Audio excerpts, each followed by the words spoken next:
Me llamo Carlos y crecí en un pueblito del interior de México, rodeado de montañas y leyendas antiguas. Siempre fui un chavo curioso pero escéptico. Los cuentos que mi abuelo me contaba, sobre todo los de los espíritus que habitaban las montañas alrededor de nuestro pueblo, nunca me convencieron. Para mí, todo era puro cuento para asustar a los chamacos. Yo era de esos que creía que la razón lo explicaba todo y que, si hubiera algo sobrenatural, yo sería capaz de desenmascararlo. Mi abuelo, un señor de cabellos blancos y manos encallecidas por el tiempo, siempre me advirtió sobre los peligros de las montañas. No entiendes, Carlos, me decía. Esas montañas tienen una historia de almas perdidas, espíritus de aquellos que cometieron grandes faltas en vida y ahora buscan algo que ya no pueden alcanzar. Están ahí, esperando. Lo escuchaba con una sonrisita, porque para mí parecía vivir en el pasado, atrapado en historias y supersticiones que la nueva generación ya había dejado atrás. Pero, como todo chavo, tenía un espíritu aventurero.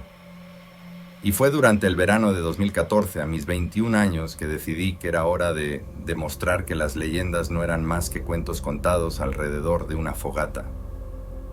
Estaba en busca de una verdad, algo más tangible. Mi abuelo, con su mirada seria y preocupada, trató de impedírmelo. Esas montañas no son para ti, Carlos. Hay cosas allá que no tienen sentido. No vayas. Pero como era un necio, ignoré las advertencias. Sabía que si lo hacía me convertiría en el héroe de la historia. El tipo que explora lo desconocido y regresa para contarle a todos que todo era pura invención. Agarré mi mochila, mi botella de agua y una lámpara. Me fui solo, sin mirar atrás, hacia lo que muchos llamaban la vereda prohibida, una de las más alejadas del pueblo. El camino era empinado, rodeado de árboles altos y tupidos. El calor del día empezaba a bajar, pero el aire todavía estaba calientito. Estaba acostumbrado a ese clima, así que nada parecía molestarme, hasta que, al adentrarme más en el bosque, me di cuenta de que el silencio ahí era demasiado profundo. Pero, como buen chavo lleno de confianza, seguí adelante. Caminaba por la vereda, escuchando solo el sonido de mis pasos y del viento suave que hacía que las hojas se movieran. Pero, conforme avanzaba la tarde, sentí un cambio. El aire parecía más denso, más pesado, pero todavía no entendía qué estaba pasando. Era como si algo se estuviera preparando para aparecer, pero no podía ver qué era.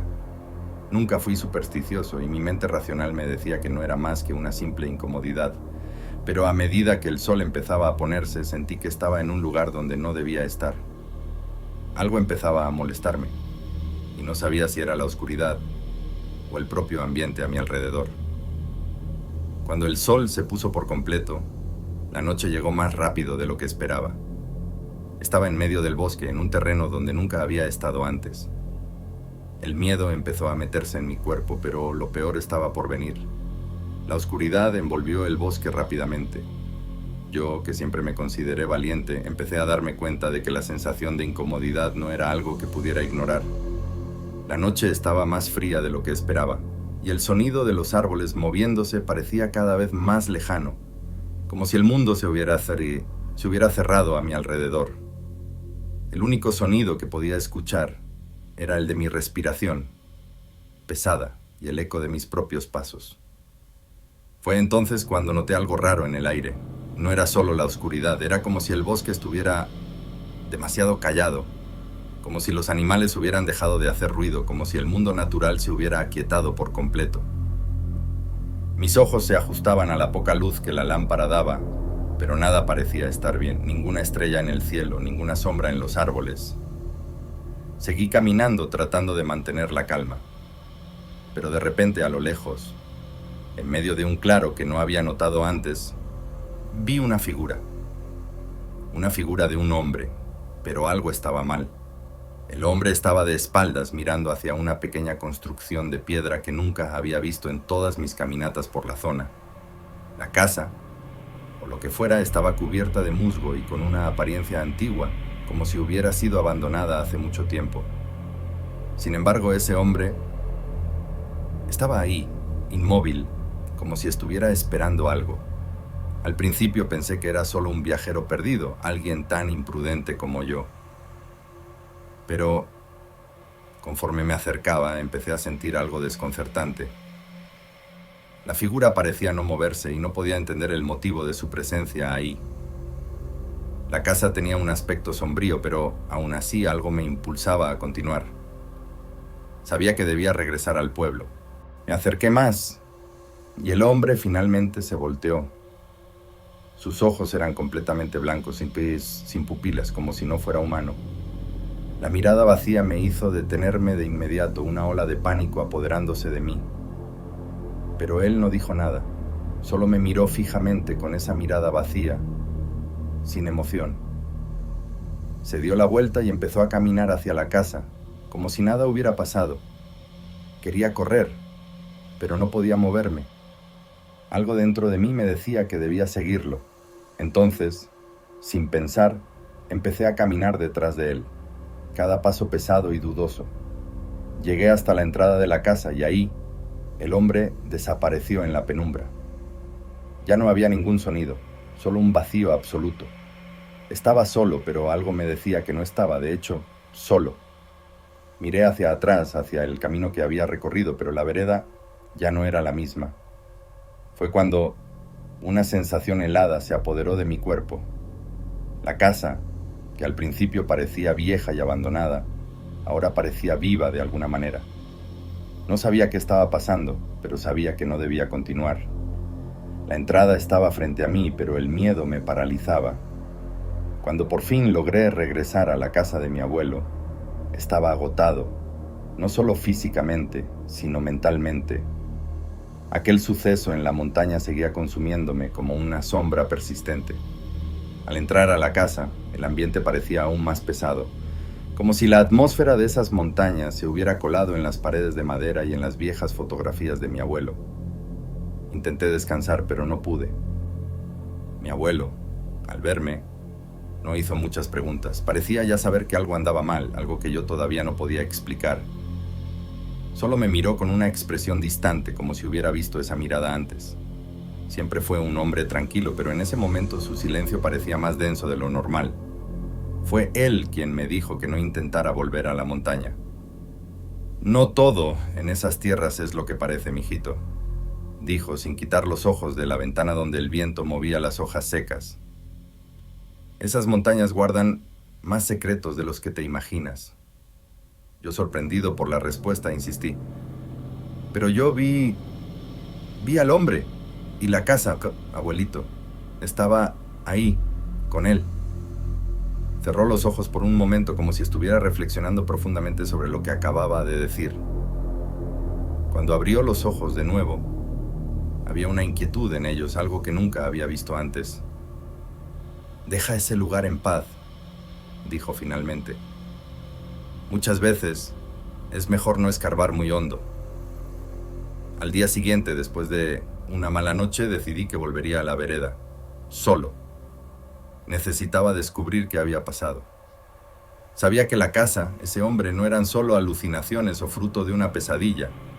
Tenía la sensación de que algo se estaba ocultando, algo que mi abuelo conocía pero no quería compartir. Cuando llegué a la montaña, el escenario parecía igual a primera vista, pero al adentrarme más, la sensación de incomodidad se intensificaba. Busqué la casa donde debería estar, pero no encontré nada más que piedras y vegetación tupida. Pasé todo el día buscando, desesperado por encontrar cualquier señal. Sentía como si algo me estuviera impidiendo hallar la respuesta. El tiempo pasaba, y la sensación de que me estaban ignorando, o hasta corriendo del lugar, crecía con cada paso. Fue entonces cuando, ya noche, encontré algo. En medio de la vereda, una pequeña cruz de madera estaba clavada en el suelo, cubierta de musgo. Algo en su apariencia me hacía sentir un escalofrío. Era como si fuera una advertencia o una especie de marca. Sin saber qué hacer con eso, decidí volver a la casa de mi abuelo. Él tenía razón. No podía ir más lejos. El secreto de la montaña y de la casa estaba enterrado ahí.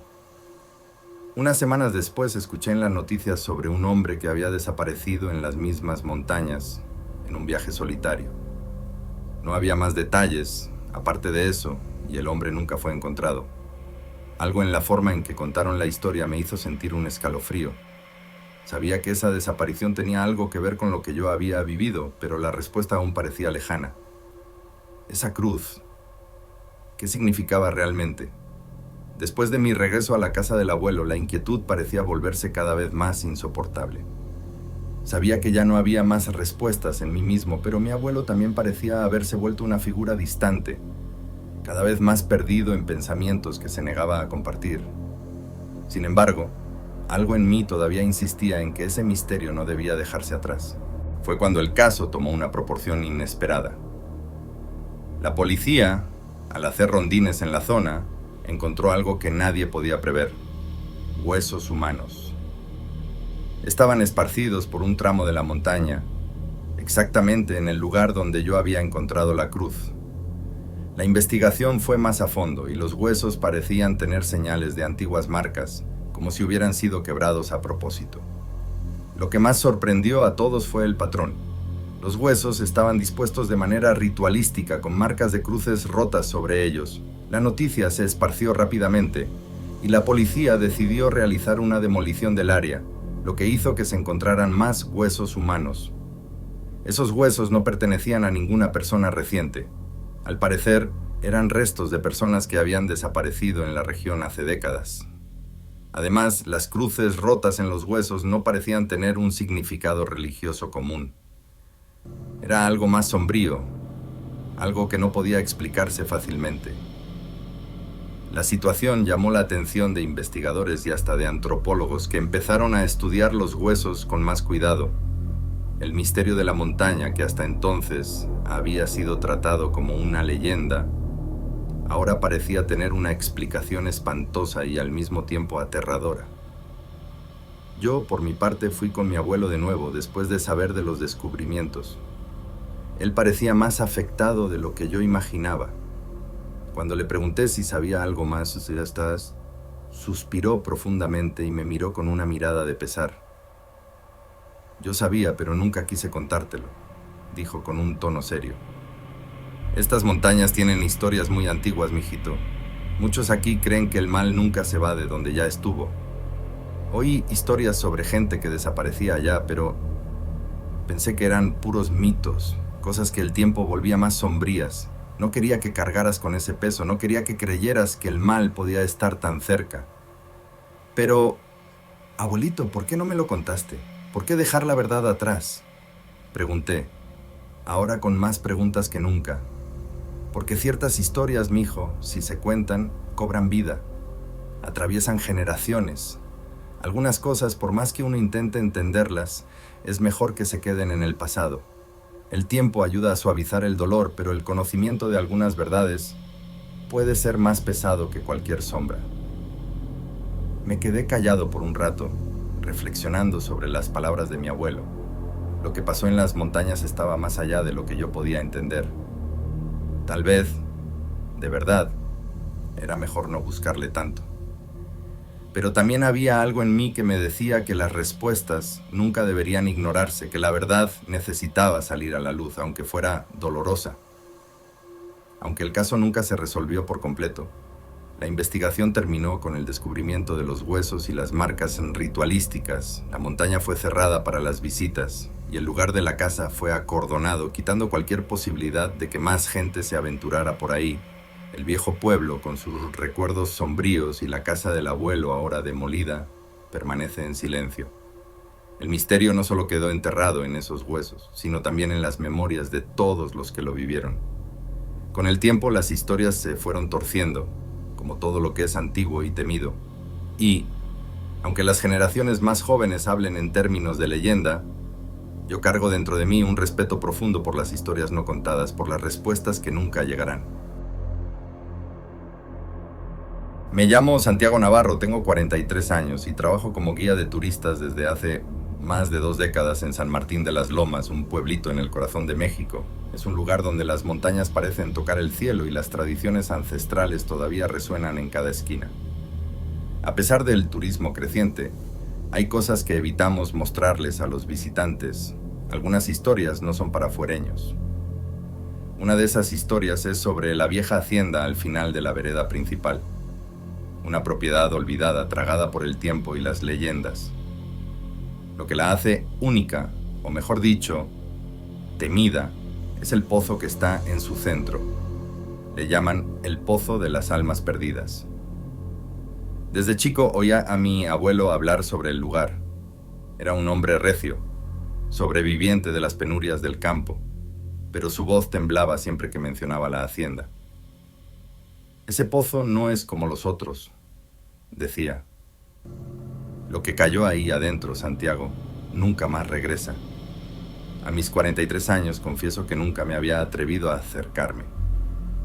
El trabajo como guía me mantenía ocupado y era fácil desviar a los turistas con explicaciones vagas sobre áreas cerradas o propiedades privadas. Hasta que un día recibí una petición imposible de ignorar. Una familia rica de Monterrey, encantada por las historias del pueblo, quería explorar lo desconocido. Dijeron haber oído sobre la hacienda y estaban dispuestos a pagar el doble del valor del tour para que los llevara hasta allá. Me resistí. Les expliqué que el lugar era peligroso, que las estructuras se estaban cayendo, pero el dinero habló más fuerte. Al final, las cuentas no se pagan con leyendas, ¿verdad? Acepté. El viaje hasta la hacienda fue largo y cansado, pero tranquilo. La familia parecía entusiasmada, especialmente el hijo más chico, Enrique, de 8 años. La mamá, una mujer sofisticada, tomaba fotos de todo, mientras que el papá parecía más interesado en las historias locales. Yo, sin embargo, sentía una inquietud que no podía explicar. Cuando llegamos, la vista de la hacienda fue como un puñetazo en el estómago. Las ruinas estaban cubiertas de vegetación, pero todavía se podían distinguir los rasgos de una gran propiedad. El pozo estaba ahí, en el centro del patio, rodeado por un círculo de piedras que apenas se sostenían. Traté de disimular mi nerviosismo mientras la familia exploraba el lugar, pero mantuve una distancia segura del pozo. Enrique, sin embargo, parecía fascinado por él.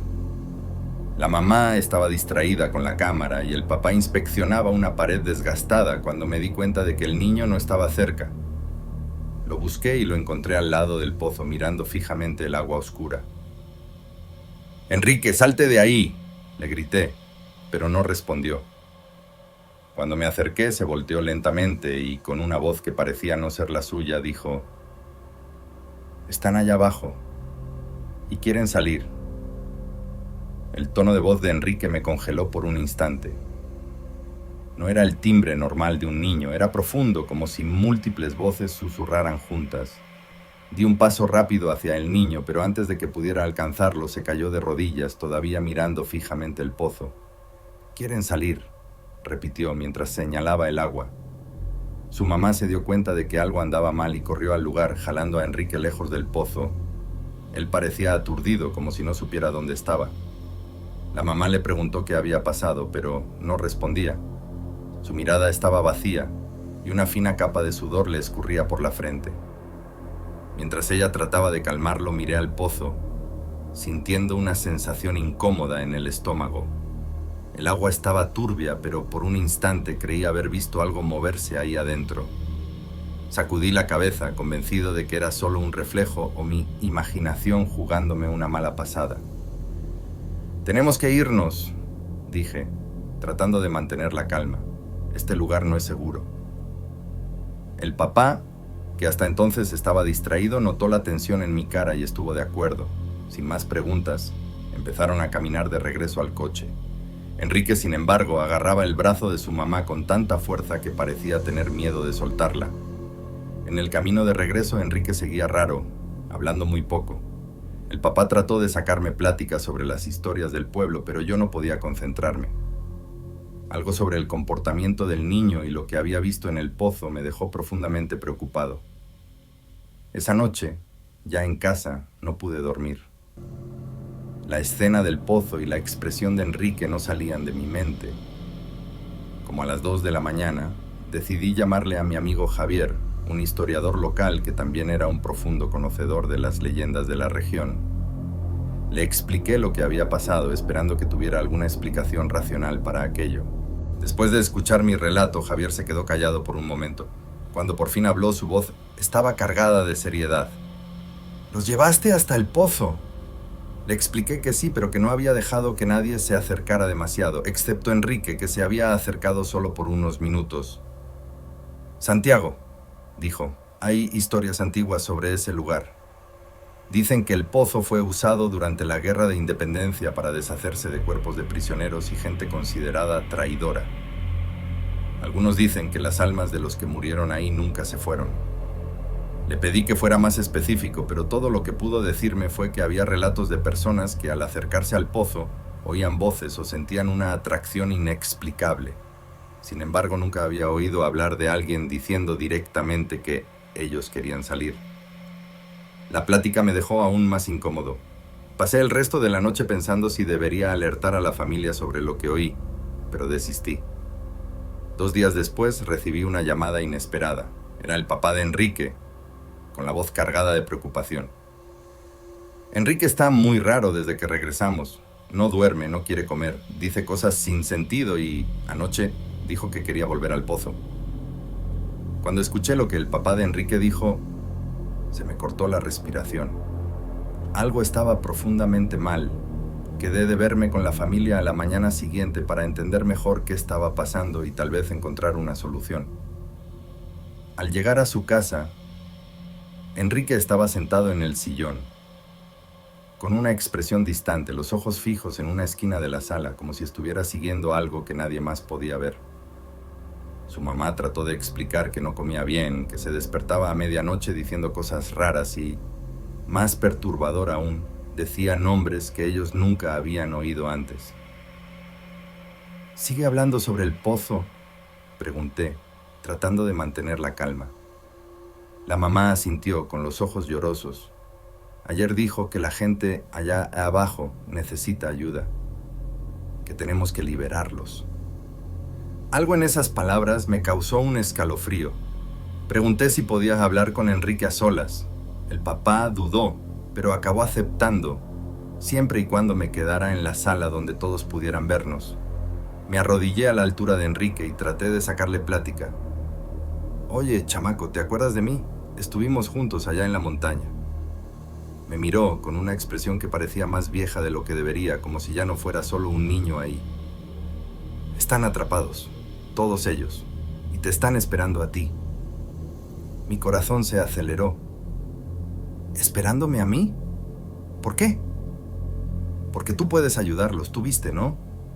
Traté de no dejar ver el pánico que empezaba a crecer en mí. ¿Ver qué, Enrique? ¿Qué hay en el pozo? Inclinó la cabeza como si la respuesta fuera obvia. La gente.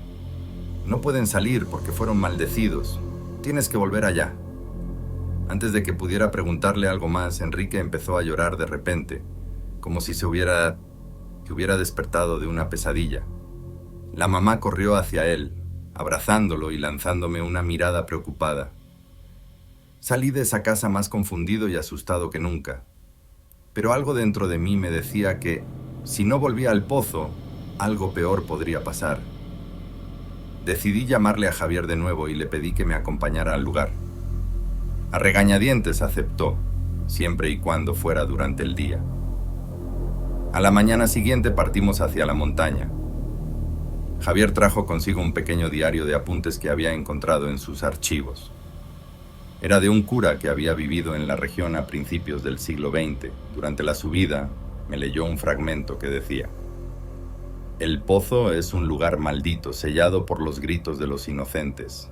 Aquellos que ahí encuentran descanso no pueden partir, pues sus huesos fueron marcados con símbolos de traición». Cuando llegamos al lugar, el aire parecía más seco, pero traté de ignorar eso. Nos acercamos al pozo y, para mi sorpresa, estaba más lleno de agua que la última vez. Javier me miró y dijo algo que nunca voy a olvidar. «Si esto es verdad, necesitamos saber qué exactamente está aprisionando a esas almas». Empezó a inspeccionar las piedras alrededor del pozo mientras yo me mantenía de guardia. Entonces, Javier encontró algo, una cruz de hierro oxidada, casi enterrada en el suelo al lado del pozo. «Esto no debería estar aquí», murmuró. En cuanto tocó la cruz, un sonido raro hizo eco dentro del pozo, algo extraño, como si el agua estuviera hirviendo. Tenemos que irnos de aquí, le dije, tratando de jalarlo, pero parecía fascinado por la cruz, como si fuera la clave para entender todo. Fue cuando el agua empezó a subir lentamente, como si algo tratara de emerger. El agua del pozo subía a un ritmo constante, pero no se desbordaba. Era como si una fuerza invisible la mantuviera contenida. Javier, con la cruz oxidada en las manos, parecía atrapado en un trance, diciendo palabras que yo no podía entender. «¡Javier! ¡Suelta eso!», le grité, jalándolo del brazo. Parpadeó como si estuviera saliendo de un sueño y por fin soltó la cruz. El objeto cayó al suelo con un sonido seco, pero antes de que pudiéramos reaccionar, una ráfaga de viento caliente barrió el lugar.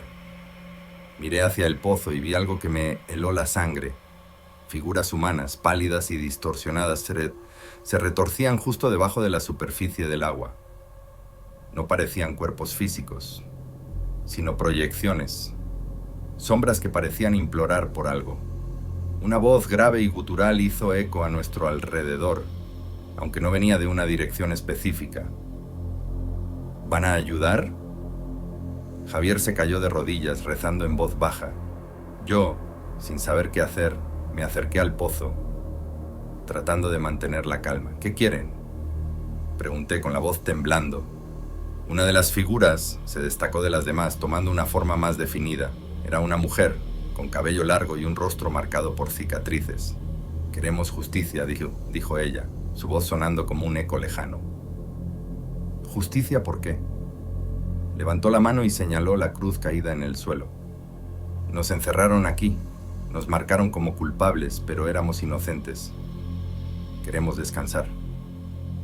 Javier, todavía de rodillas, levantó la cabeza y dijo algo que me sorprendió. El padre sabía. Trató de advertirnos. Lo miré, confundido. ¿Advertirnos sobre qué? Los símbolos, las cruces, se usaban para atrapar las almas de los que fueron sacrificados aquí. El pozo no era un lugar de agua, sino un altar para espíritus aprisionados. Mientras hablaba, las figuras en el agua empezaron a agitarse como si reaccionaran a sus palabras. ¿Pueden ser liberados?, pregunté, sin saber si quería escuchar la respuesta. La mujer respondió, «pero el precio es alto». Antes de que pudiera preguntar qué significaba eso, el agua empezó a burbujear violentamente. Javier trató de agarrar la cruz del suelo, pero en cuanto la tocó, gritó de dolor y se cayó para atrás. Su mano estaba marcada por un símbolo en forma de círculo, como una quemadura. «No podemos hacer esto solos», dijo, respirando con dificultad. «Necesitamos más ayuda, de alguien que entienda cómo romper estas maldiciones». Decidí que era hora de salir de ahí y buscar apoyo. Pero antes de alejarnos, la voz de la mujer hizo eco una vez más. «Vuelvan con lo necesario, o el ciclo continuará». El camino de regreso fue silencioso y tenso. Javier estaba pálido y yo no podía sacarme esas palabras de la cabeza. ¿Quién podría ayudarnos a romper un ciclo tan antiguo y sombrío? Esa noche busqué información sobre curas o especialistas en maldiciones en la región. Descubrí que había una monja anciana conocida por sus habilidades para lidiar con cuestiones espirituales viviendo en un convento cercano. Decidimos visitarla a la mañana siguiente. Lo que nos diría cambiaría todo. A la mañana siguiente, Javier y yo llegamos al pequeño convento en lo alto de una colina. El lugar era sencillo, con paredes encaladas de blanco y una campana oxidada colgada en la entrada. Nos recibió la hermana Consuelo, una monja anciana con ojos que parecían ver más allá de lo que estaba frente a nosotros. Nos llevó adentro, escuchando atentamente mientras describíamos lo que vimos en el pozo. Cuando mencionamos las figuras en el agua y la cruz marcada en la mano de Javier, su expresión se volvió sombría. «Ustedes se metieron con cosas diabólicas», dijo, ajustando el rosario que colgaba de su cuello. Este pozo es conocido en historias antiguas como el Pozo de las Almas. Fue usado por siglos para rituales macabros realizados por una secta que creía que las almas sacrificadas los mantendrían ricos y poderosos. Le mostramos el diario del padre y la cruz. Ella examinó ambos con cuidado y, después de unos minutos de silencio, declaró: «Esas almas están atrapadas por un vínculo de sangre y fe distorsionada. Liberarlas requiere valor, pero también cautela». Le pedí que explicara qué necesitábamos hacer. La hermana Consuelo nos dio un frasco de agua bendita, un pequeño relicario que contenía un fragmento de hueso de santo y un pergamino con una oración antigua. Deben regresar al pozo. Necesitan ungir el agua con el agua bendita, rezar esta oración y quemar el diario. Ese libro es el ancla que mantiene el vínculo. A pesar del miedo, Javier y yo estuvimos de acuerdo. Esa noche regresamos al pozo. El lugar parecía aún más cargado, pero estábamos determinados a terminar lo que empezamos. Coloqué el relicario cerca del borde del pozo mientras Javier vertía el agua bendita en la superficie. El agua empezó a agitarse violentamente. Ahora, la oración, dijo Javier abriendo el pergamino con manos temblorosas. Empezó a recitar las palabras en voz alta mientras yo sostenía el diario. En cuanto terminó, le prendí fuego al libro. Las llamas subieron rápido, iluminando el lugar con una luz extraña. Las figuras en el agua empezaron a desaparecer una por una, disolviéndose como niebla al sol. Cuando el fuego consumió el diario por completo, el agua del pozo se quedó completamente quieta, reflejando el cielo estrellado de arriba. Un silencio absoluto se apoderó del lugar. Miré a Javier y vi que su expresión había cambiado. Parecía aliviado, como si le hubieran quitado un peso de encima. Volvimos al convento para informarle a la hermana Consuelo. Nos escuchó en silencio y al final solo dijo: hicieron lo necesario. Ahora, esas almas pueden descansar. Meses después, el gobierno local demolió el área alrededor del pozo, encontrando decenas de huesos humanos enterrados ahí. La noticia se esparció, pero nadie pudo explicar quiénes eran esas personas o cómo llegaron ahí. Javier y yo volvimos a nuestras vidas. A veces todavía pienso en las figuras en el pozo y en la mujer que pidió justicia. A pesar de todo, siento que de alguna forma logramos cumplir nuestra misión. Ahora, cuando paso por pueblos antiguos, los miro con una mezcla de respeto y cautela. Aprendí que, en lugares como aquel, las historias del pasado no son solo leyendas, viven.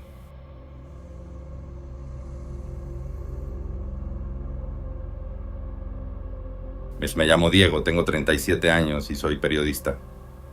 Durante mi carrera tuve la oportunidad de viajar por todo México, cubriendo historias curiosas y a veces perturbadoras. Pero ninguna experiencia fue tan impactante como mi visita a un pequeño pueblo llamado San Miguel de las Luciérnagas. Recibí el dato de un colega que mencionó el lugar como escenario de una tradición extraña y macabra. Todos los años, en el mes de octubre, los habitantes realizaban una especie de procesión nocturna en honor a las almas que según ellos no encontraron descanso. Intrigado, decidí investigar. Llegué a San Miguel al atardecer. El pueblo era pequeño, con calles empedradas y casas de adobe que parecían congeladas en el tiempo. Me recibió don Emiliano, el anciano del pueblo, quien me explicó que la procesión no era un evento turístico o religioso común. Era, según él, un ritual antiguo, hecho para guiar a las almas perdidas de vuelta al lugar de donde vinieron. Es tradición, dijo mientras me mostraba las velas que se usarían esa noche. Pero hay una regla. Quien participa en la procesión nunca debe salirse de la fila ni mirar hacia atrás. Me pareció curioso y pregunté el motivo. Don Emiliano solo respondió con una frase desconcertante. Porque a las almas no les gusta que las ignoren. Decidí participar, solo con mi cámara y una libreta de apuntes. A medida que el sol se ponía, los habitantes empezaron a reunirse en la plaza principal, cada uno sosteniendo una vela. El silencio era absoluto, excepto por el sonido de las llamas parpadeando. A las 10 de la noche en punto, la procesión comenzó. La gente caminaba lentamente, formando una larga fila que serpenteaba por las calles del pueblo y seguía hacia las montañas cercanas. Decidí grabar algunas imágenes y hacer anotaciones mientras seguía al grupo. Sin embargo, algo llamó mi atención. A pesar de que todos estábamos caminando juntos, algunas velas parecían brillar más intensamente que otras, casi como si fueran linternas iluminando rostros que yo no podía identificar completamente. El sendero nos llevó a un antiguo cementerio situado en la ladera de una colina. Ahí, El silencio era aún más profundo. Incluso los pasos parecían amortiguados, como si el suelo rechazara cualquier sonido. El grupo formó un círculo alrededor de un pequeño altar de piedra y don Emiliano se colocó en el centro, iniciando una oración. La luz de las velas temblaba, creando sombras que bailaban en las tumbas cubiertas de musgo. Decidí registrar el momento con mi cámara, pero en cuanto enfoqué el altar, noté algo extraño. Había marcas talladas en la piedra, símbolos que no reconocía. Intenté preguntarle a don Emiliano sobre esto, pero ignoró mi pregunta, concentrado en su rezo. Mientras observaba a los participantes de la procesión, noté que no todos parecían ser habitantes del pueblo. Había rostros que no recordaba haber visto antes, eran figuras silenciosas, con expresiones vacías, como si estuvieran ahí sin un propósito definido. Sus velas, curiosamente, eran mucho más brillantes que las de los demás. En cierto momento, una mujer a mi lado que sostenía su vela firmemente susurró: «Usted no debería estar aquí». Antes de que pudiera responder, don Emiliano finalizó la oración y pidió que todos permanecieran en silencio absoluto. La procesión recomenzó, esta vez bajando la colina, pero por un camino diferente al que habíamos subido. Mientras caminábamos, empecé a notar detalles que no cuadraban con lo que había visto antes. Algunas casas tenían fachadas diferentes, árboles que juraba haber visto anteriormente simplemente ya no estaban ahí. De repente, alguien en el grupo dejó caer su vela. El objeto rodó por el sendero hasta detenerse al lado de una pequeña abertura en el suelo. Don Emiliano se detuvo abruptamente, lo que hizo que todos en el grupo hicieran lo mismo. Se volvió hacia nosotros con una mirada grave y señaló el suelo. «No se acerquen a ese lugar». Era un hoyo pequeño, pero profundo. Una sensación incómoda me invadió cuando me di cuenta de que el aire parecía más frío alrededor de él, aunque estábamos en una noche templada. Uno de los participantes, un joven muchacho, se acercó, curioso, pero don Emiliano gritó con una autoridad que hizo que todos retrocedieran. «¡Dije que nadie toca el hoyo!».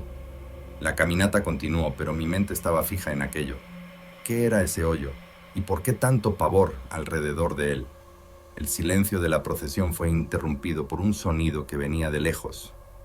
Una campanilla. El sonido resonaba débil, pero lo suficiente para llamar la atención de todos. Don Emiliano se detuvo nuevamente y miró hacia atrás, frunciendo el ceño como si tratara de ubicar el origen. «No dejen de caminar», ordenó, esta vez más severo. El sonido de la campanilla continuaba, intermitente y distante.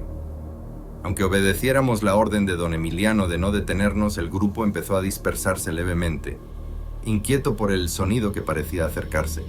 Yo mantenía mi cámara encendida registrando todo, pero la grabación empezó a fallar. Primero se fue la luz auxiliar que estaba sosteniendo, luego la pantalla se apagó completamente. Intenté reiniciarla, pero no funcionó. Me extrañó, porque la batería estaba llena y el equipo era nuevo. Decidí guardarla, aunque un sentimiento de miedo empezaba a corroerme. El sendero nos llevó a un antiguo granero abandonado, con madera tan desgastada que parecía que el lugar se derrumbaría con un soplo más fuerte. Don Emiliano instruyó a todos a entrar y formó nuevamente el círculo con las velas alrededor del altar improvisado en el suelo. Comenzó una nueva oración, pero esta vez su voz temblaba levemente. No era el mismo tono firme de antes. Algo andaba mal.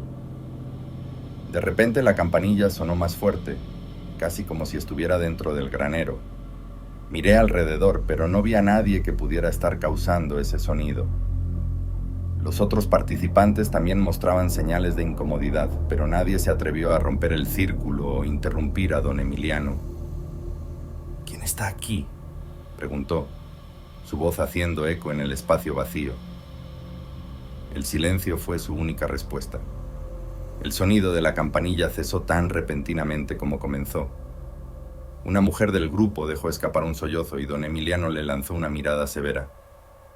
«Nadie debe hablar ni salir del círculo, no importa lo que pase».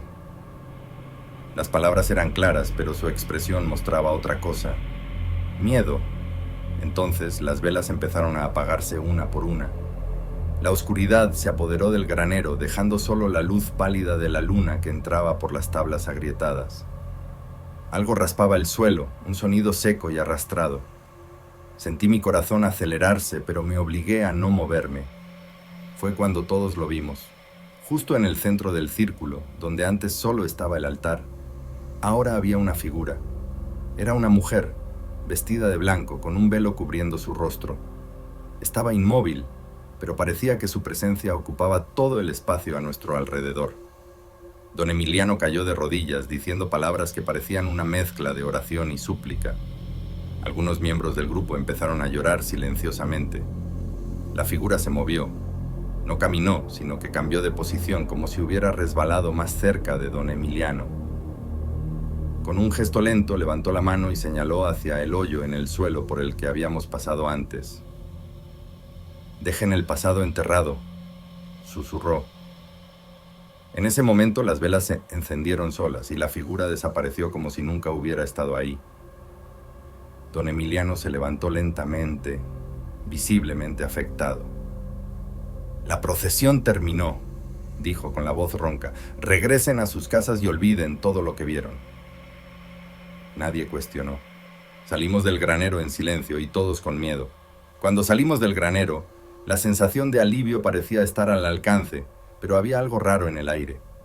Aunque la noche estaba quieta y fría, el camino de regreso parecía más largo y más difícil. No era el terreno lo que nos estaba desgastando, sino la sensación de que algo nos observaba. Traté de mantener el enfoque, pero el olor del zacate mojado y del aire helado se mezclaba con una tensión creciente que nadie parecía querer admitir.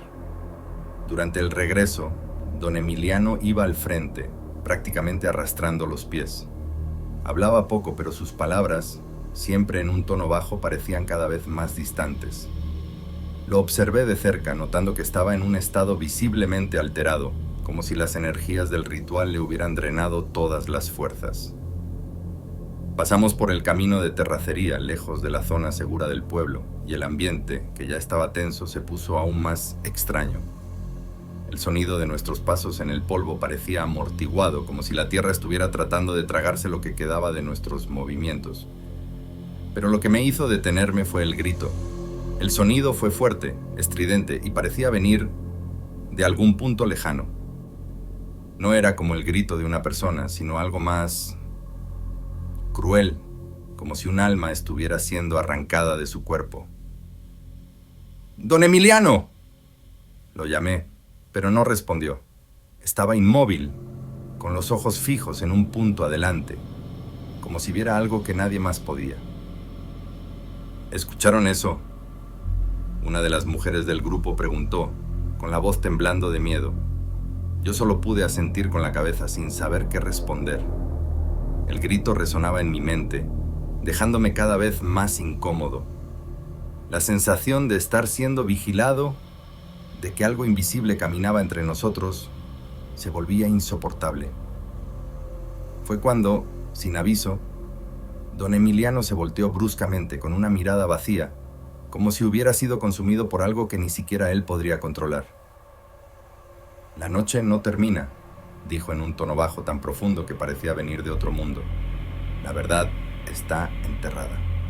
Nunca miren lo que no deben ver».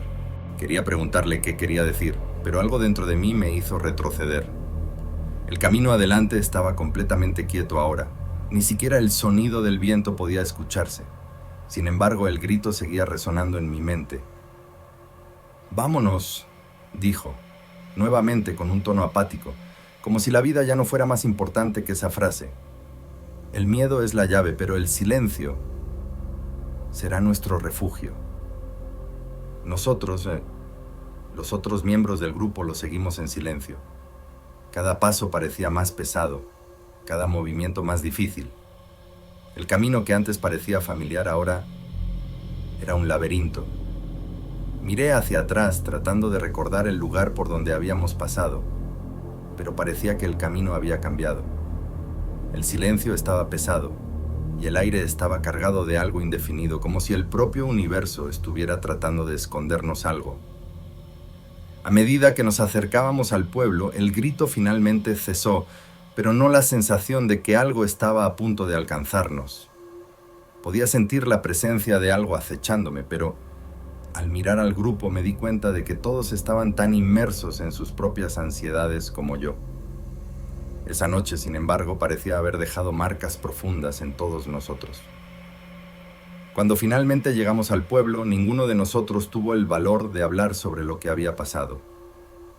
Lo que escuchamos esa noche y lo que experimentamos quedó guardado en algún rincón oscuro de nuestras mentes, donde las respuestas eran evasivas y las preguntas temerosas. En los días siguientes, traté de volver a la normalidad, pero cada vez que miraba al cielo nocturno sentía una leve impresión de que algo o alguien estaba observando. Después de aquella noche, los días pasaron como si fueran semanas. La tensión y la sensación de que algo estaba al acecho nunca desaparecieron por completo, pero intenté volver a la rutina. Sin embargo, no pude olvidar los ojos vacíos de don Emiliano, la advertencia de que la verdad estaba enterrada y el grito que parecía seguir resonando en mi mente, incluso cuando amanecía. Una mañana, algo diferente sucedió. Me buscó un viejo amigo, un policía local, que parecía más preocupado de lo normal. Me contó que la policía estaba investigando un antiguo caso de desaparición en el pueblo, algo relacionado con una serie de eventos que nadie se atrevió a discutir. No podía darme muchos detalles, pero mencionó algo sobre un extraño culto y cómo don Emiliano siempre fue una figura central en varias leyendas urbanas de la región. Me pidió que lo acompañara a un lugar donde las autoridades estaban haciendo una nueva búsqueda, ya que un descubrimiento reciente había llamado su atención. Sin pensarlo mucho, acepté. Algo dentro de mí quería respuestas. Llegamos a una pequeña capilla abandonada, alejada del centro del pueblo, y el ambiente estaba marcado por un silencio pesado, más intenso que cualquier otra cosa que hubiera experimentado. Ahí, entre las paredes cubiertas de musgo y el olor a madera podrida, la policía había encontrado algo inquietante, marcas en forma de círculos y símbolos que se entrelazaban por toda la capilla. Pero no eran solo dibujos. Lo más aterrador era el hecho de que estaban perfectamente preservados, como si algo estuviera protegiendo esas señales de cualquier daño. Fue cuando una idea empezó a surgir en mi mente. ¿Y si lo que don Emiliano dijo sobre no mirar lo que no debemos ver fuera una advertencia para algo que está más allá de nuestro entendimiento? El policía, sin saberlo, mencionó que las investigaciones habían llevado a algunas personas de la comunidad a desaparecer inexplicablemente a lo largo de los años. Pero, en un giro inesperado, me contó que hace apenas unas semanas don Emiliano también había desaparecido, dejando atrás un mensaje misterioso en su diario. Cuando la noche no termina, la verdad emerge, pero no siempre es nuestra para cargar. Aquello me golpeó como un choque de realidad. Sin embargo, en medio de todo eso, encontré algo bueno. La capilla estaba siendo investigada y las autoridades finalmente estaban tratando ese caso con seriedad. Al menos, las muertes y desapariciones no serían olvidadas. De algún modo, eso trajo una sensación de alivio. Sin embargo, lo más inesperado sucedió cuando una mujer del pueblo, que yo nunca había conocido antes, apareció en la puerta de la capilla. Había algo en ella que hacía que todo el ambiente se transformara. No era algo físico, sino que su presencia irradiaba una calma inexplicable. Se presentó como alguien que había escuchado los rumores, y cuando entró con la calma de quien ya había sido testigo de lo imposible, dijo solo una frase: «Soy hija de quien cuida este lugar». Fue como si la energía alrededor de la capilla se hubiera calentado, la tensión rompiéndose de una vez. Ella, con su mirada tranquila y serena, no parecía una intrusa. Parecía la clave para entender lo que todo aquello significaba. Y con cada palabra suya, un peso parecía levantarse, como si la verdad ya estuviera al alcance de todos. En los días siguientes, las búsquedas continuaron y, con el apoyo de la mujer, la policía hizo descubrimientos que nunca antes habían sido posibles. Algunas evidencias apuntaban a que el culto, que parecía haber sido una leyenda, era más real de lo que imaginábamos. Pero la mayor revelación fue que muchas de las desapariciones estaban ligadas a un ritual de purificación, no con intenciones malignas, sino con un objetivo mucho más complejo: preservar el equilibrio de las fuerzas invisibles que rodean al pueblo. Yo nunca sabría completamente lo que don Emiliano sabía, ni lo que él había vivido, pero de algún modo lo que parecía ser un círculo vicioso de miedo y misterio comenzó a disiparse. El pueblo estaba finalmente listo para mirar hacia el futuro, en lugar de perderse en el pasado. Regresé a mi casa y mientras el sol se ponía esa tarde, una sensación de paz finalmente me invadió. La oscuridad de las montañas había dado lugar a la luz del entendimiento, y el pueblo ahora tenía una oportunidad de empezar de nuevo, pues cuando enfrentamos la verdad con valentía, incluso los mayores misterios pueden ser descifrados.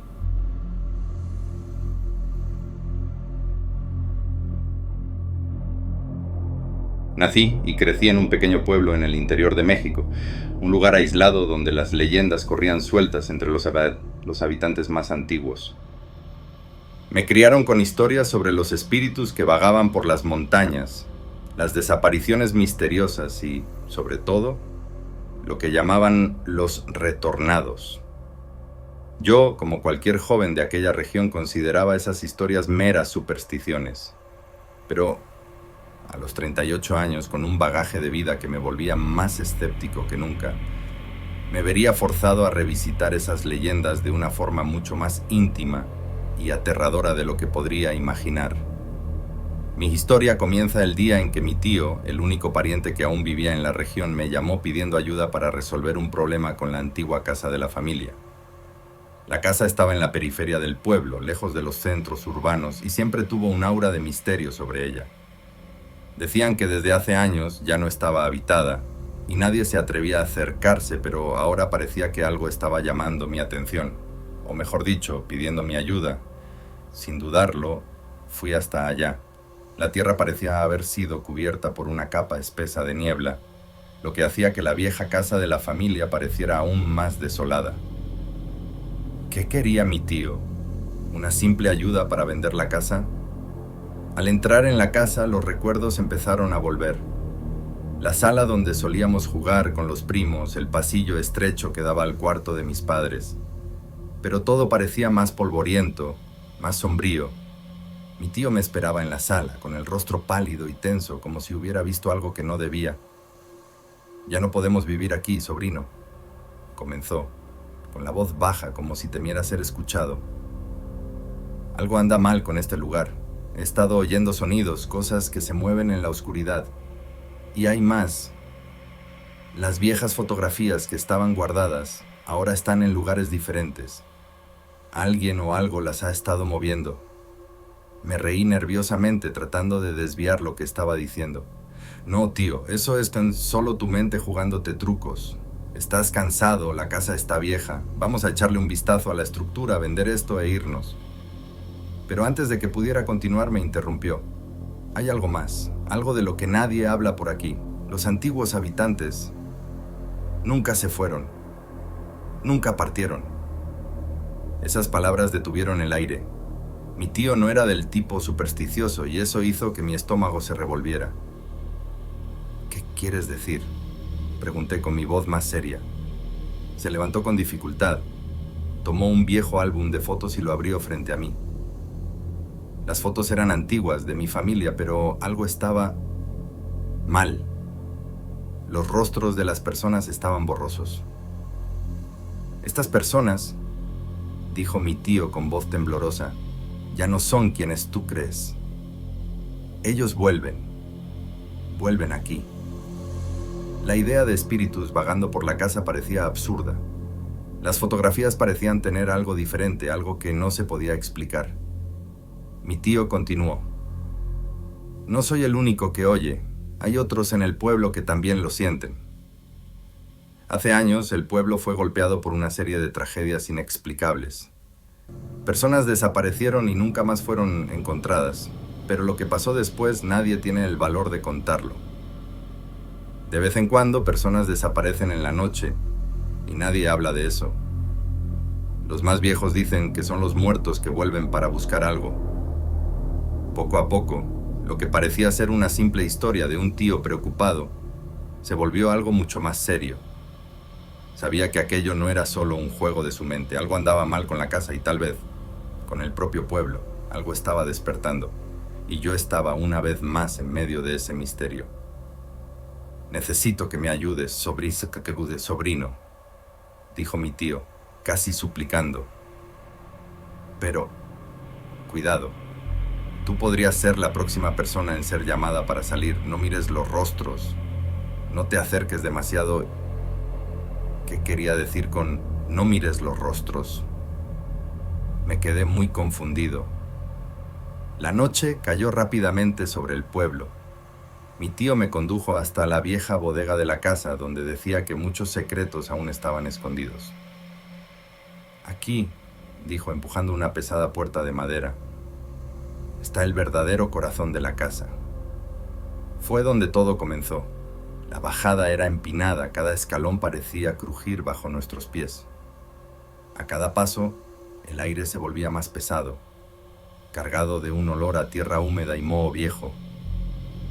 Allá abajo el silencio era opresivo, pero había algo más. Al encender una vela que mi tío sacó del bolsillo, el brillo reveló los estantes llenos de cajas apiladas, libros viejos, objetos rotos y pedazos de fotografías rasgadas eran lo que quedaba de una vida que parecía haber sido borrada lentamente.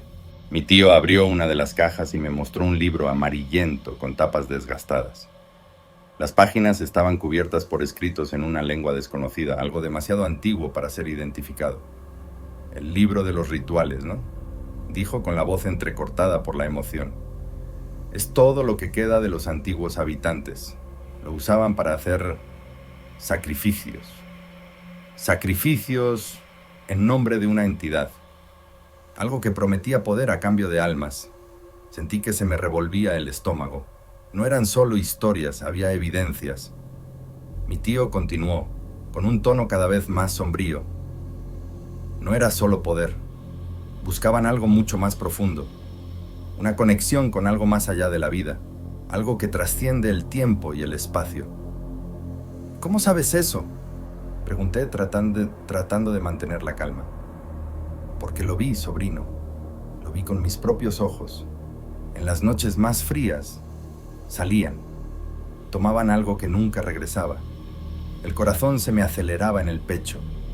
Me sentía como si estuviera atrapado en una pesadilla sin salida. Cada palabra de mi tío era un grano de arena arrojado en mi mente. Recordé las fotos, las expresiones borrosas, los ojos que me miraban detrás de cada imagen. Algo ahí no estaba bien.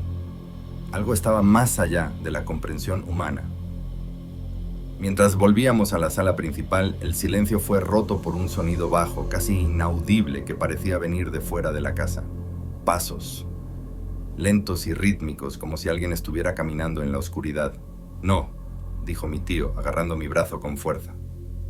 «No escuches, no mires». Pero ya era demasiado tarde. Oí los pasos acercándose cada vez más cerca, como si una presencia invisible estuviera entrando por la puerta principal. La vela temblaba en mis manos. Mi cuerpo se congeló. El frío parecía atravesar mi piel, como si una presencia se estuviera manifestando en el propio aire. De repente, el silencio volvió. Los pasos cesaron. Mi tío respiró hondo, pareciendo exhausto. «Siempre están por ahí», susurró con tono pesaroso.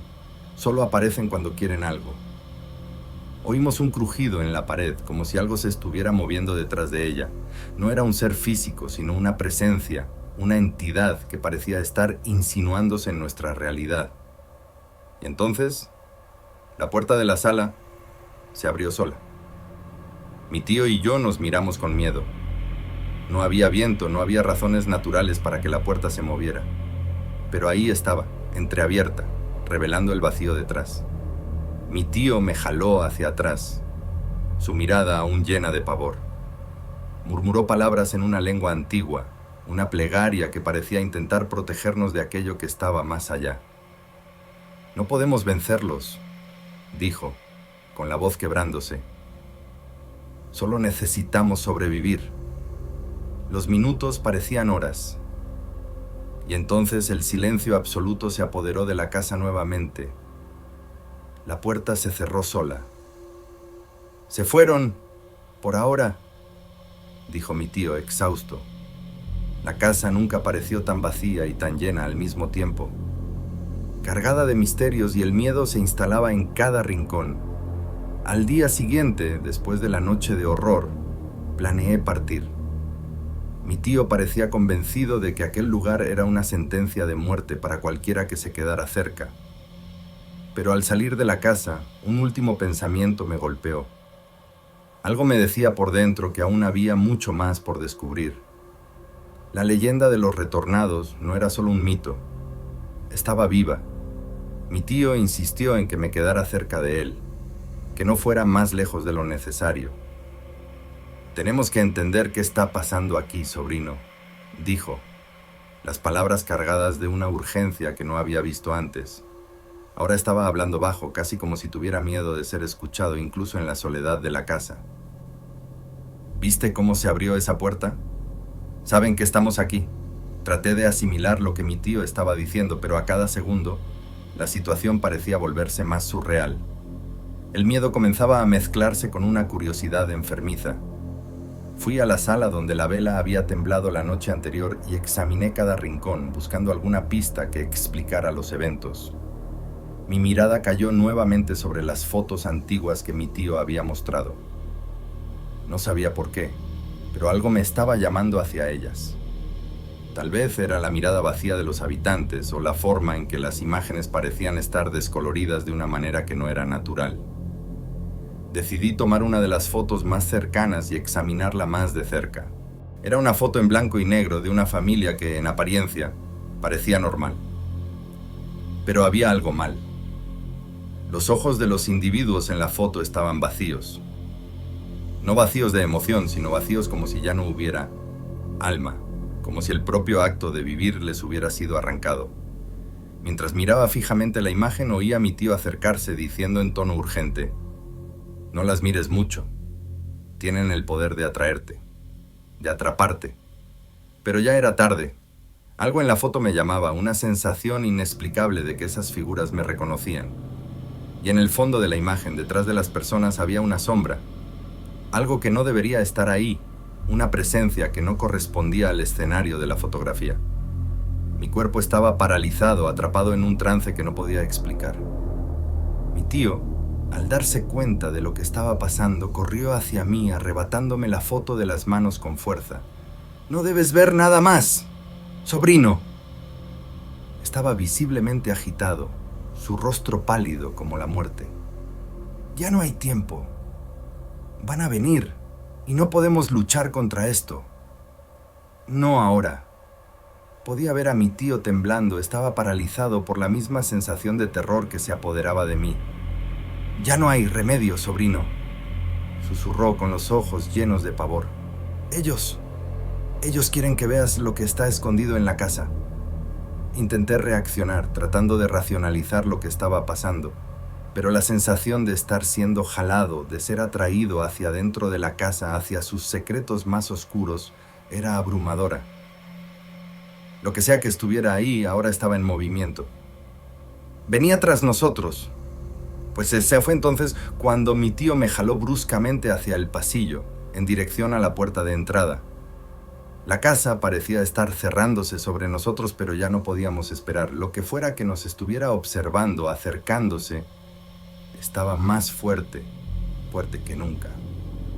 «¡Tenemos que salir ahora!», gritó. Pero en el momento en que abrió la puerta, una fuerza invisible se opuso a él. La puerta no se movió. Estaba cerrada por algo más allá del entendimiento humano. Una voz surgió ordenando que fuera hasta el fondo de la casa, hasta donde los antiguos habitantes habían sido sacrificados, hasta el lugar donde los rituales habían ocurrido. La presión que sentía me estaba jalando hacia dentro de la casa. Sabía que ya no podía escapar. La puerta parecía ser una barrera que se cerraba, una prisión invisible que se formaba a nuestro alrededor. «No vayas hasta allá. Quieren que liberes la última alma». Las palabras de mi tío resonaron en mi mente, pero era demasiado tarde. El sonido de mis pasos se mezclaba con los susurros que ahora eran más claros, más insistentes. Estaban en todas partes. Sentía su presencia, como si estuvieran cerca. No sabía si lo que estaba pasando era real o solo fruto de mi mente en pánico, pero cuando pisé el último escalón que me llevó al fondo de la casa, todo a mi alrededor cambió. La vieja bodega estaba ahí, pero no era la misma. Las paredes estaban húmedas y cubiertas por algo líquido. El libro de los rituales estaba sobre la mesa, abierto como si me estuviera llamando, esperando mi decisión. Mi cuerpo se movió, sin que yo tuviera control, hacia él. Las páginas estaban girando solas y la lengua antigua estaba ahí, más clara que nunca. Entonces, lo vi. En el fondo de la página, un nombre, el nombre de mi tío, y justo debajo el mío. Libera la última alma. Un dolor atravesó mi cuerpo. Intenté resistir, pero era como si algo se estuviera apoderando de mí. Ya no era solo la casa, ya no era solo el libro. Era como si estuviera siendo consumido por la propia entidad que habitaba ese lugar, que esperaba desde hace tanto tiempo por un alma dispuesta a ceder. Mi tío estaba detrás de mí, los ojos vacíos, la expresión de horror completa en su rostro. Podía ver que él sabía lo que estaba pasando, que sabía lo que estaba a punto de hacer. Intentó gritar, pero su voz no salió, como si algo lo hubiera silenciado para siempre. Fue entonces cuando la verdad salió a la luz. La última alma no era la suya. La última alma era la mía. Yo fui elegido. La presión aumentó, el dolor se intensificó y un grito indescriptible salió de mi garganta. Era como si algo estuviera tratando de salir de dentro de mí. El libro brilló y la casa entera pareció temblar. Entonces, el libro se cerró con un fuerte chasquido y la casa, de repente, parecía estar volviendo a su estado normal. Estaba de vuelta en el pasillo de la casa con mi tío a mi lado, parado y con los ojos vacíos, como si nada hubiera pasado. Pero yo sabía, en el fondo, que había algo aún presente. Una entidad que había sido mantenida ahí esperando ser liberada. Había completado el ritual, pero lo que siguió fue algo que nunca podría comprender. Miré a mi tío y por primera vez me di cuenta de que ya no estaba ahí. Sus ojos ya no estaban vivos. Había liberado algo, pero el precio fue más alto de lo que cualquiera podría imaginar.